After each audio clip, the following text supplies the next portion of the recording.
kehidupanku dengan kemurahan-Mu. Oh, Kau rancangkan masa depanku penuh dengan harapan.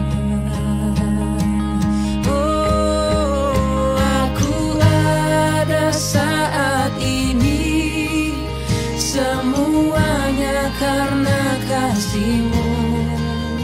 Aku hidup hari ini, semua berkat kemurahan-Mu.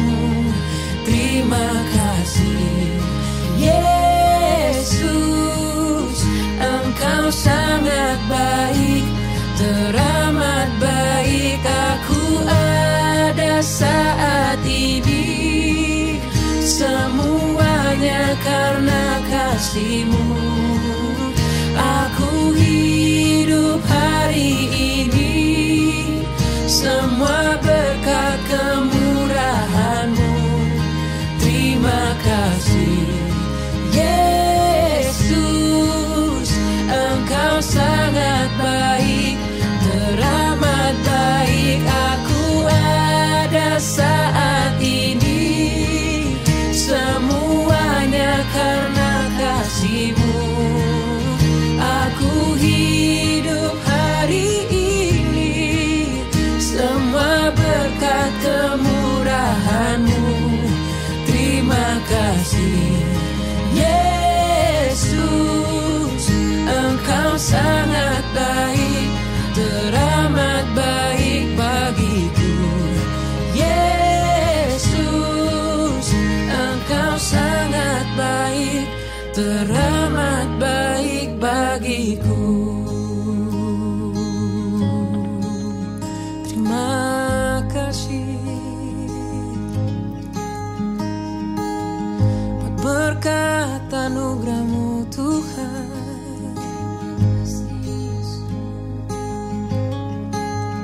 Kami sembah Engkau, kami sembah Engkau.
Shalom, Bapak, Ibu, dan saudara-saudari yang terkasih dalam Tuhan Yesus.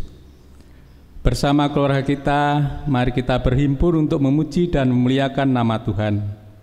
Sebagaimana tertulis dalam Mazmur 100, ayat 2 sampai dengan 5 yang demikian bunyi firman-Nya. Beribadahlah kepada Tuhan dengan sukacita, datanglah ke hadapan-Nya dengan sorak-sorai. Ketahuilah bahwa Tuhanlah Allah, Dialah yang menjadikan kita dan punya Dialah kita, umat-Nya dan kawanan domba gembalaannya. Masuklah melalui pintu gerbang-Nya dengan nyanyian syukur, ke dalam pelataran-Nya dengan puji-pujian. Bersyukurlah kepada-Nya dan pujilah nama-Nya, sebab Tuhan itu baik, kasih setia-Nya untuk selama-lamanya, dan kesetiaan-Nya tetap turun-temurun.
Saudara-saudaraku, ibadah minggu ini berlangsung di dalam nama Allah Bapa, pencipta langit dan bumi, yang kasih setia-Nya kekal untuk selama-lamanya.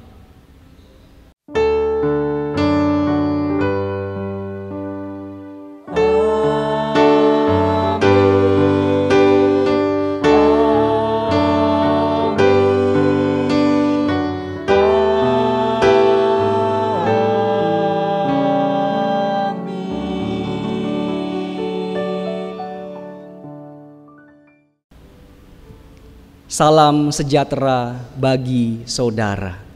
Salam sejahtera bagi saudara juga.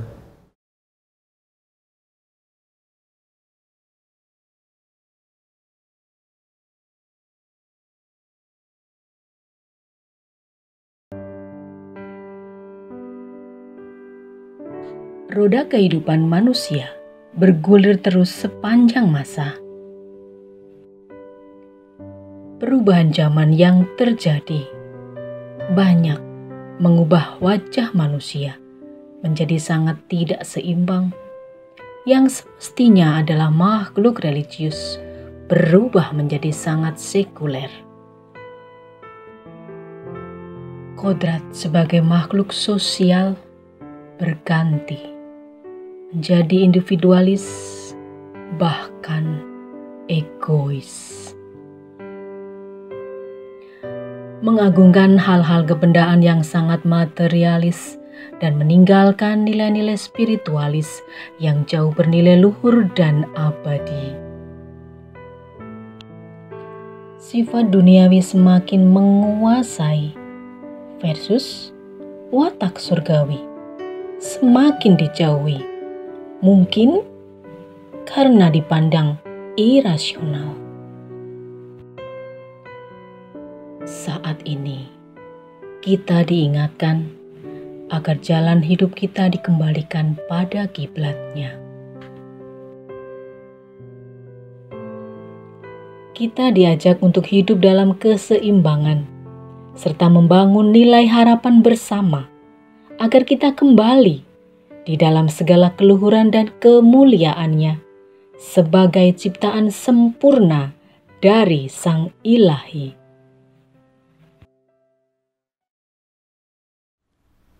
Bapak, Ibu, dan saudara-saudari yang dikasihi Tuhan Yesus, dengan segala kerendahan hati, mari kita mengakui dosa dan pelanggaran kita yang telah melukai hati sesama, terlebih mendukakan hati Tuhan. Mari kita berdoa. Ya Tuhan, Allah Bapa kami yang di surga, Allah yang Maha Kasih, Allah yang kami muliakan dalam Yesus Kristus. Kami menyadari dan mengakui Tuhan bahwa di dalam hidup kami belum dapat menjalankan perintah-Mu untuk mengasihi Tuhan dan sesama kami. Di dalam hidup kami seringkali mendukakan hati Tuhan, berbuat dosa dan melanggar perintah-Mu. Bahkan di dalam kebersamaan hidup kami seringkali menyakiti hati saudara dan sesama kami. Untuk itu Tuhan, kami mohon ampun atas segala dosa dan pelanggaran kami. Hanya di dalam nama Putra-Mu yang tunggal, Tuhan kami Yesus Kristus, kami naikkan doa kami. Amin.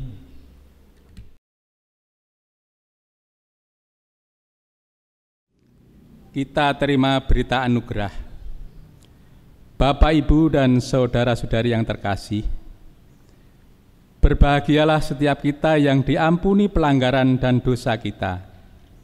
Marilah kita hidup seturut dengan kehendak Tuhan menurut Injil Yohanes 17 ayat 15 sampai dengan 17 yang demikian.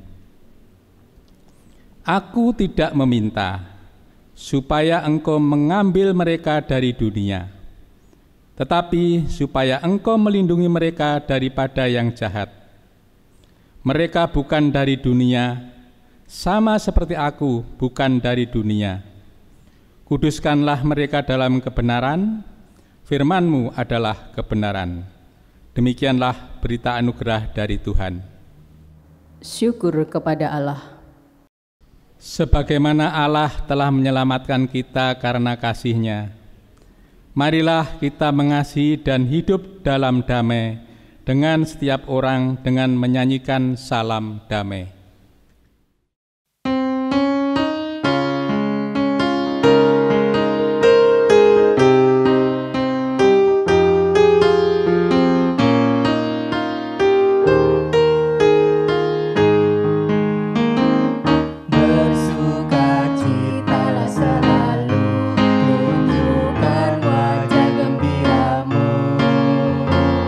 Lihat teman di kanan kiri dan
Sabda Tuhan akan diwartakan kepada kita semua.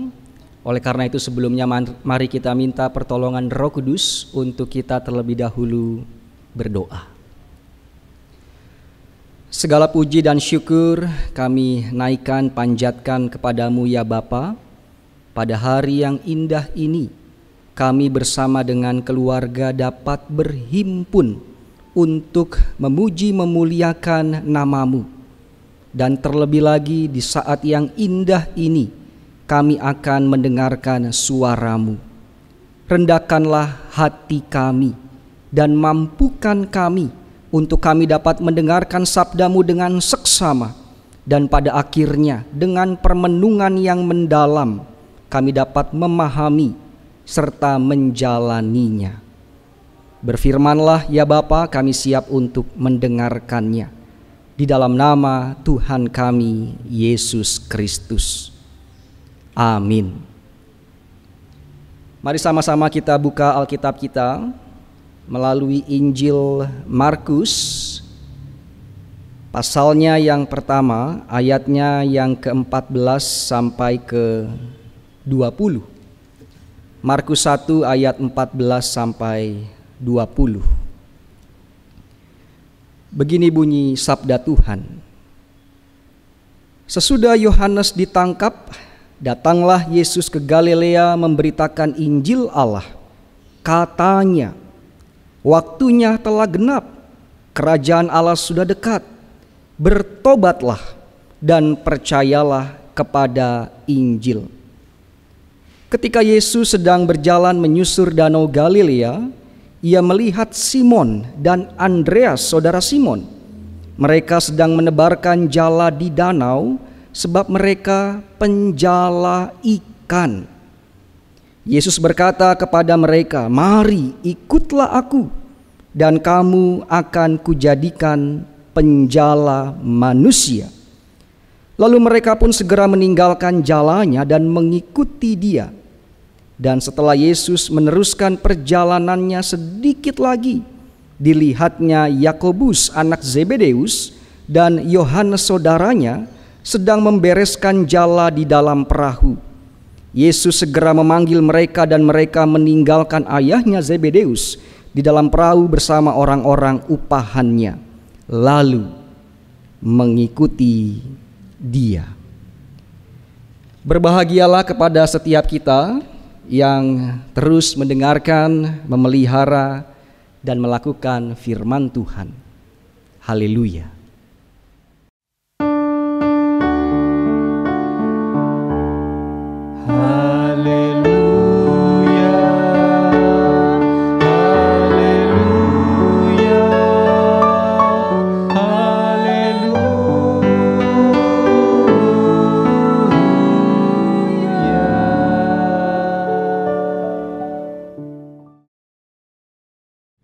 Keseimbangan hidup sorgawi dan duniawi. Inilah tema firman Tuhan di minggu ini.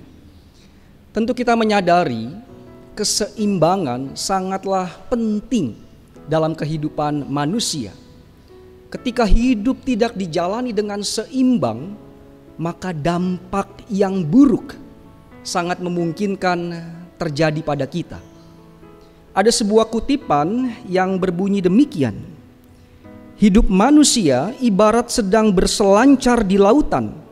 Setiap hari kita dihadapkan dengan ombak yang tidak dapat diprediksi besar dan kecilnya, sehingga harus pintar-pintar menyeimbangkan papan selancar kita agar dapat menghadapi ombak tersebut.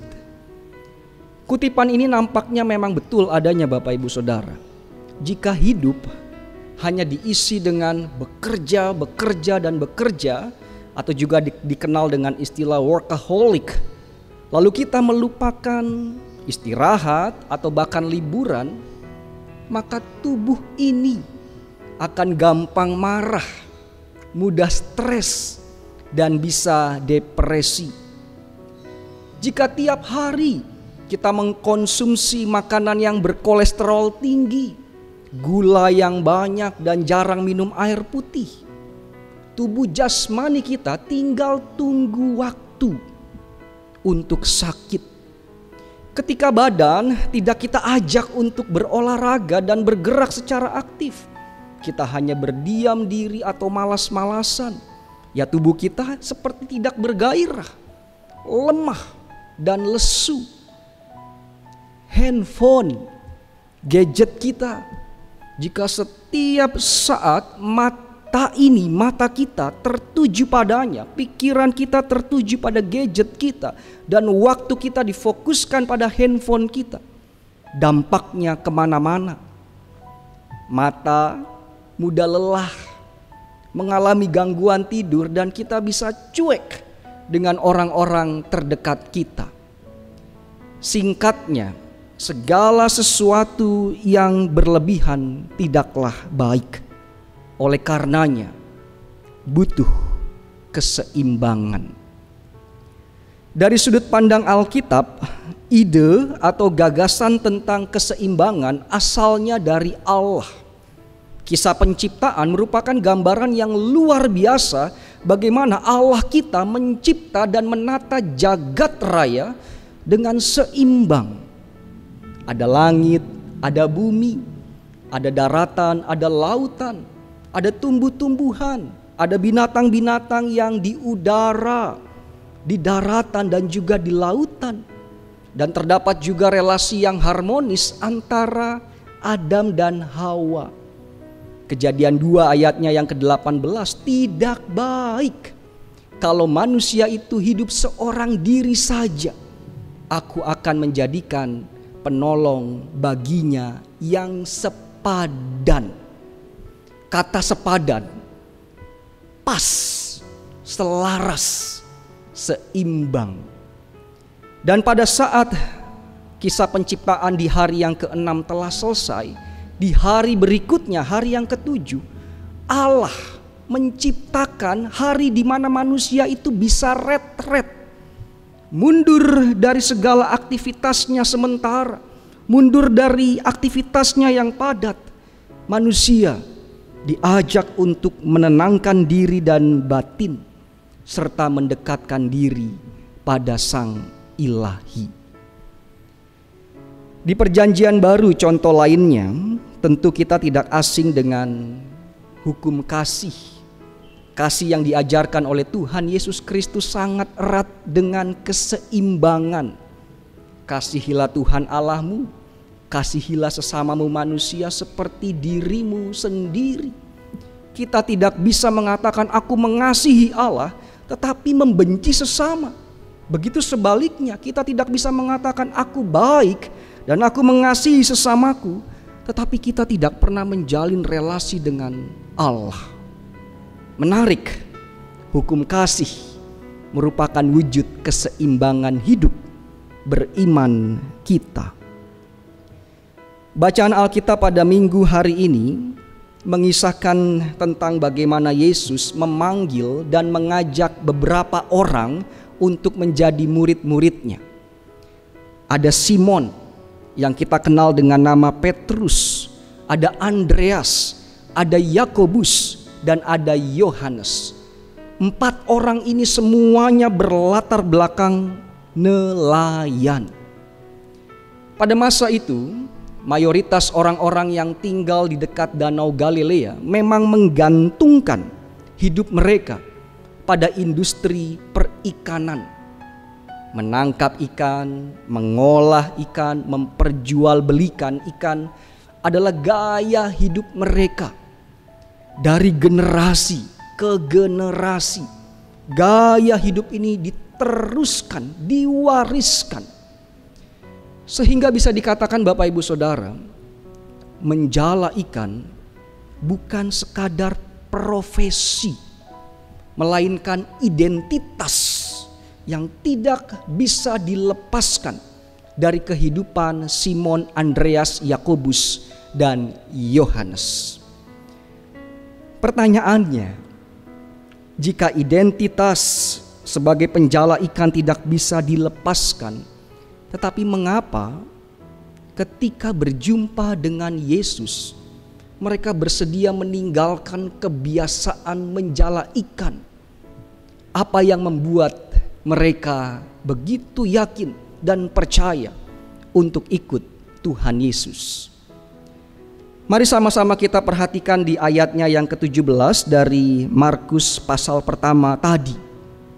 Tertulis begini, Yesus berkata kepada mereka, "Mari ikutlah aku, dan kamu akan kujadikan penjala manusia."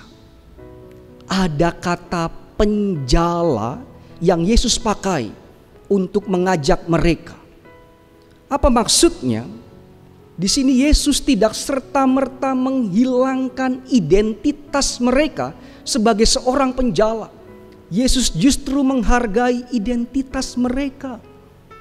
Identitas penjala tetap dan terus melekat pada mereka. Yang membedakan adalah Yesus memberi makna baru bahwa identitas sebagai seorang penjala bukan lagi sekedar urusan duniawi, melainkan juga urusan surgawi. Ketika para murid masih menjadi penjala ikan, fokus hidup mereka untuk urusan duniawi. Berangkat ke laut malam hari untuk menjala ikan, pagi hari pulang ke rumah, siang hari istirahat, sore hari kemudian bercengkrama dengan teman-teman sesama nelayan, malam harinya kembali melaut, paginya pulang ke rumah, siangnya tidur, begitu terus setiap hari rutinitas itu dilakukan.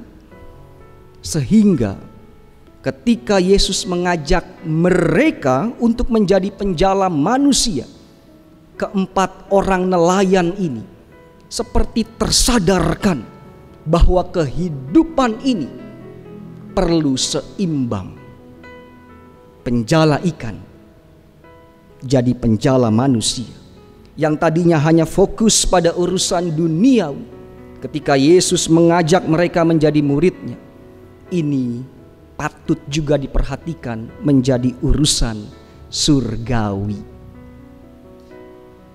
Bisa jadi saudara-saudaraku, kita juga demikian dalam menjalani aktivitas keseharian. Berangkat pagi ke kantor, pulang ke rumah malam hari, sampai rumah istirahat tidur, esok paginya siap-siap lagi berangkat ke kantor, pulang malam tidur, berangkat lagi ke kantor, begitu seterusnya tanpa pernah kita sadari.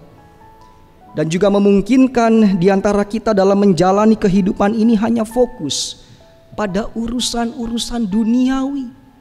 Hanya fokus mencari uang, fokus pada jabatan, materi, penghormatan, kepuasan diri sendiri, dan lain sebagainya.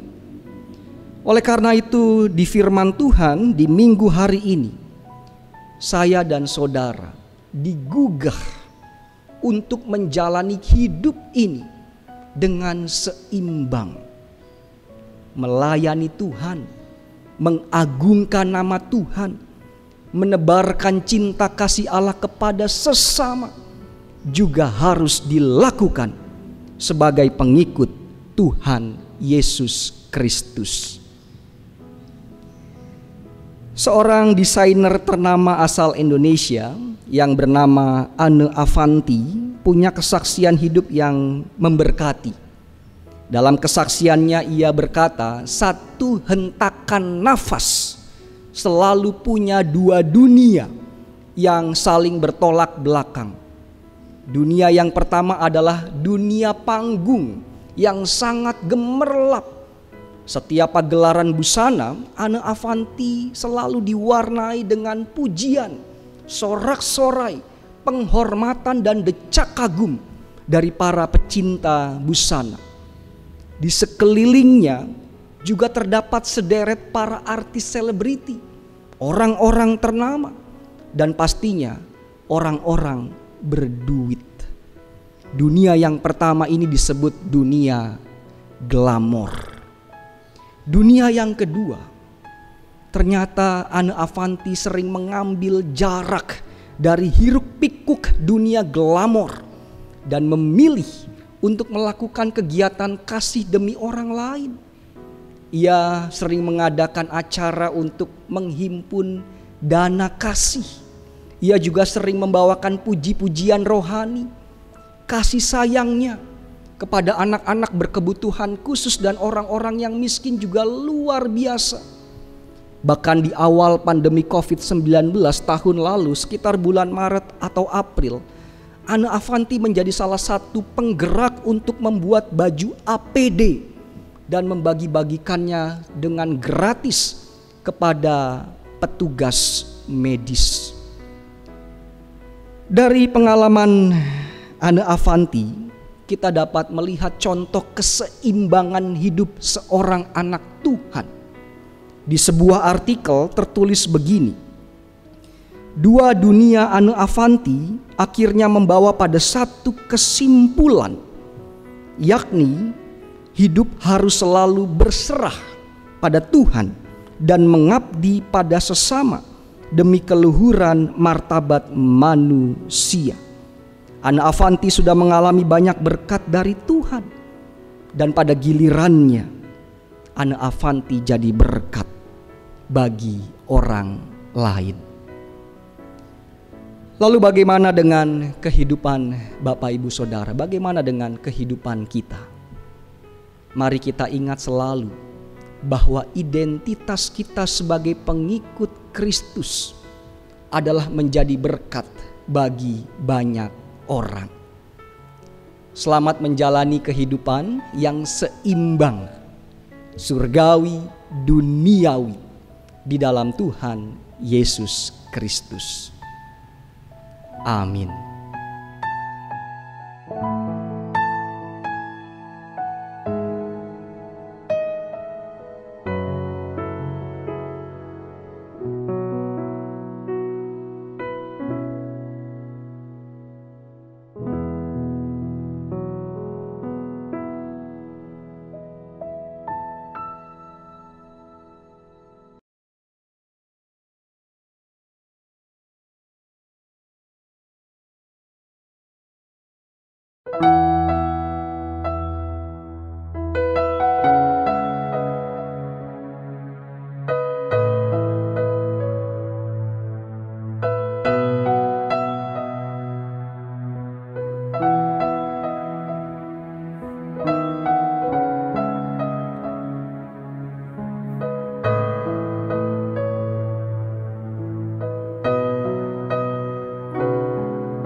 Yesusku.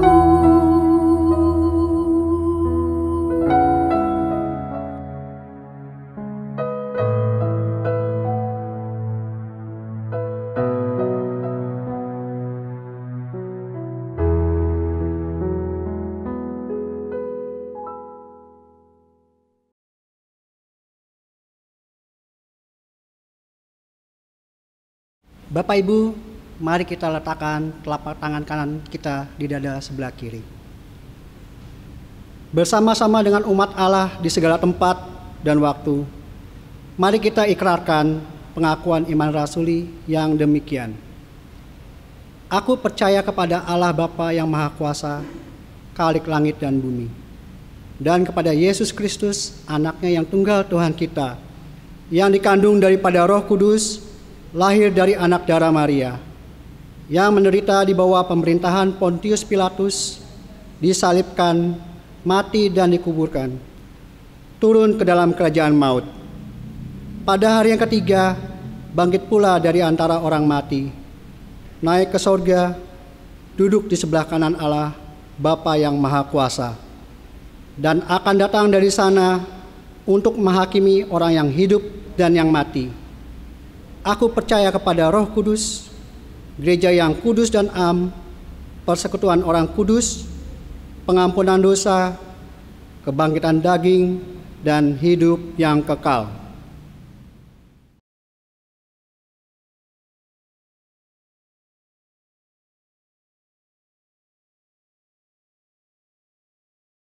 Mari kita berdoa. Terpujilah nama-Mu ya Allah, oleh karena kasih-Mu tak pernah berkesudahan dalam kehidupan kami. Berkat-Mu yang melimpah juga tak mampu kami hitung satu persatu. Hari tiap hari Engkau menjaga kami. Waktu demi waktu karya mujizat-Mu semakin nyata. Oleh karena itu ajarlah kami untuk terus mengucap syukur. Pertama, kami hendak bersyukur oleh karena vaksin untuk mencegah dan menanggulangi virus COVID-19 sudah mulai diberlangsungkan. Berkati vaksin tersebut dan lancarkan setiap prosesnya ya Bapa, sehingga bangsa dan dunia ini dapat kembali sehat.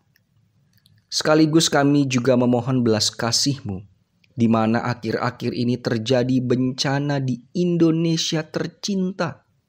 Banjir, tanah longsor, gempa bumi, dan lain sebagainya. Kasihanilah kami, dan naungilah bangsa kami dengan perlindungan-Mu. Kuatkan dan hiburkanlah para keluarga yang kehilangan sanak saudara dan kehilangan materi akibat bencana alam.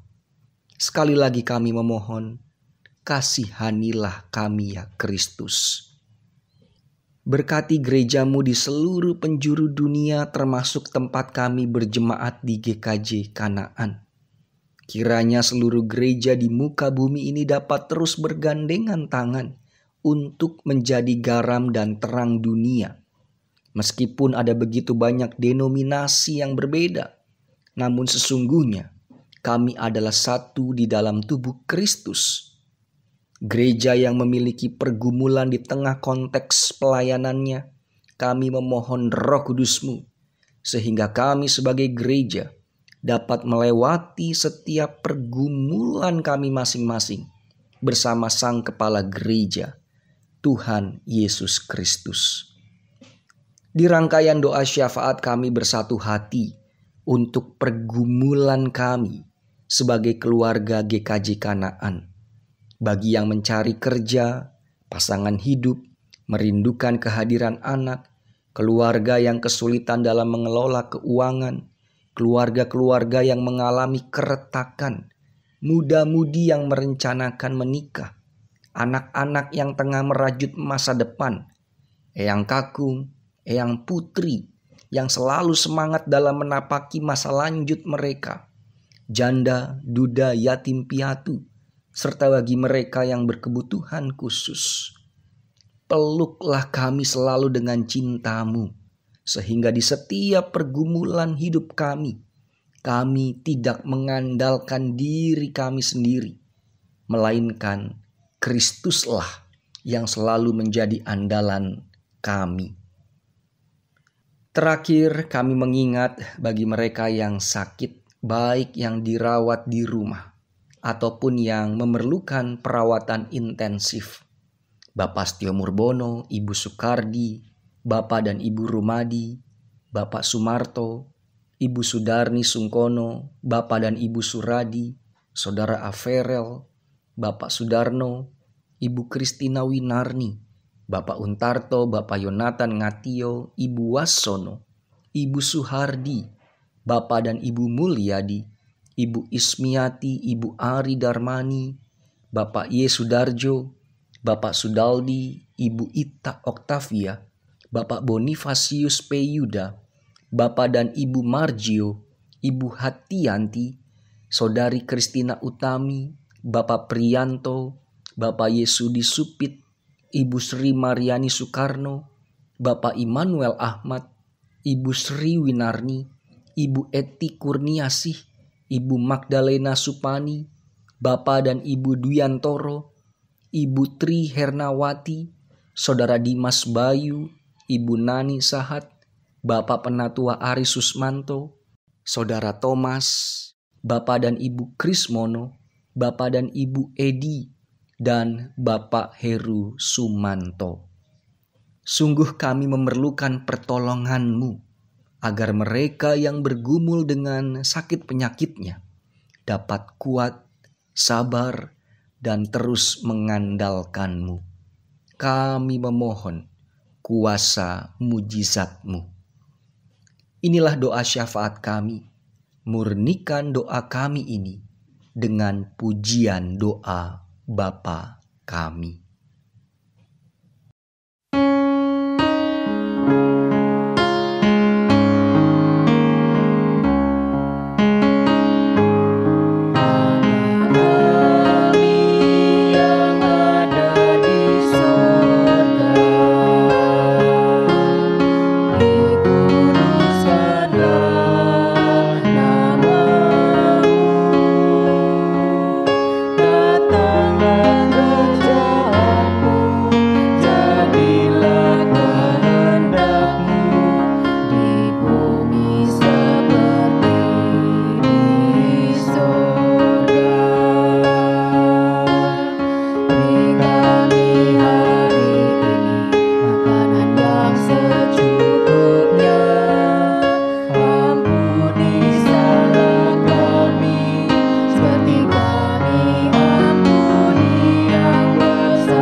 Bapak, Ibu, dan saudara-saudari yang dikasihi Tuhan Yesus, marilah kita memberikan persembahan sebagai ungkapan syukur kita atas kebaikan Tuhan yang telah dianugerahkan kepada kita.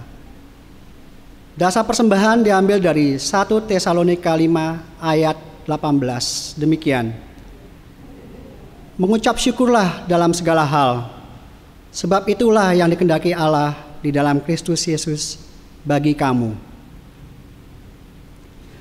Persembahan yang telah terkumpul dari anggota keluarga dapat diserahkan ke majelis wilayah masing-masing atau dapat juga ditransfer ke rekening GKJ Kanaan, Bank BNI Cabang Bumi Serpong Damai, nomor rekening 07 4016-429 atas nama Gereja Kristen Jawa Kanaan.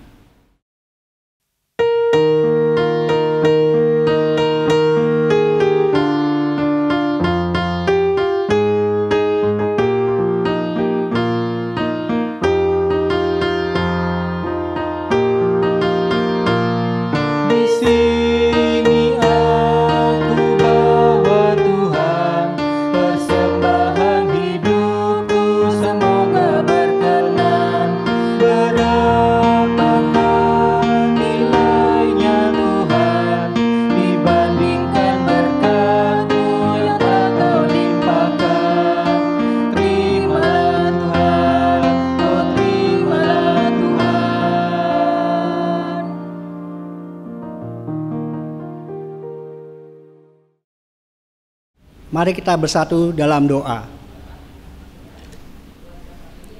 Bapa yang baik, kami bersyukur untuk hari ini kami masih diberikan waktu untuk beribadah, memuji dan menyembah-Mu ya Bapa.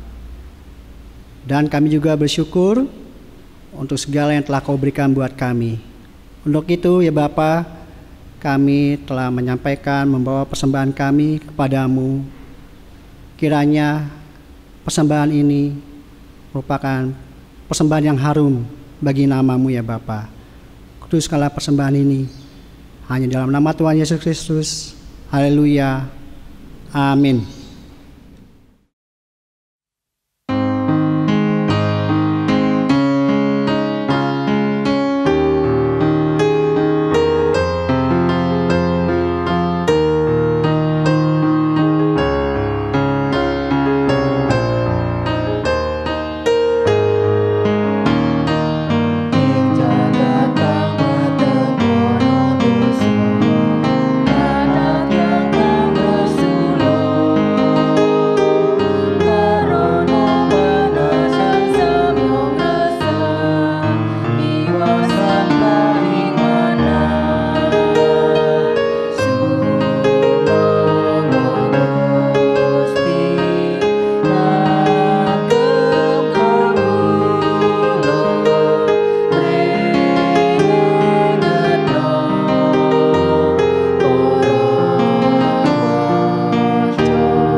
Ibu bapak saudara, kini arahkanlah hatimu kepada Tuhan. Kami mengarahkan hati kami kepada Tuhan. Hiduplah dalam tuntunan dan di jalan Tuhan. Kami siap menjadi saksinya. Terpujilah Tuhan, kini dan selamanya. Angkatlah hatimu kepada Tuhan dan terimalah berkat-Nya.